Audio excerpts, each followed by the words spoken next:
수면 중 코골이로 수면장애 겪으시는 분들 많으실 텐데요. 수면 중 코골이를 하는 사람들에게 흔히 발생하는 수면 무호흡증은 다양한 질환의 원인이 될 수 있어 주의가 필요합니다. 코골이와 수면 무호흡증의 원인과 진단, 치료법을 대구 가톨릭대학병원 신승원 이비인후과 교수가 자세히 알려드립니다. 코골이는 좁아진 기도를 공기가 통과하면서 호흡기 점막이나 구조물들을 진동시켜 생기는 잡음으로 코골이 환자에서 흔히 발생하는 수면 무호흡증의 경우는 10초 이상 호흡이 중단되는 경우로 1시간에 5회 이상 이 현상이 나타나는 경우를 병적인 상태라고 합니다.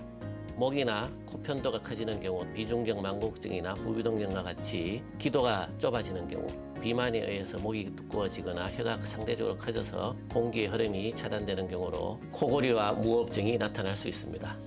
자다가 코 고는 소리에 잠을 자주 깨거나 숨이 막혀 똑바로 눕지 못하는 경우, 답답함을 느끼는 경우가 있습니다. 낮 시간에 심한 졸음이 오고 두통이 있고 피곤함이 있어서 일상생활에 지장을 주는 경우가 있습니다.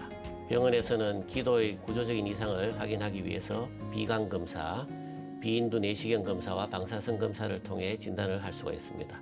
수면다운 검사는 코골이와 수면무호흡증을 진단하기 위한 필수 검사로서 환자의 무호흡 정도와 수면장애를 분석할 수 있습니다. 치료는 기도를 확장시키는 지속성 비강기도 양압장치를 사용하게 되고, 이에 반응하지 않거나 불편함으로 인해서 사용하기 어려운 경우에 수술적 치료를 고려할 수 있습니다. 코골이와 수면무호흡증은 심장질환이나 뇌질환 등 다양한 전신질환의 원인이 될 수가 있기 때문에 주의가 필요합니다.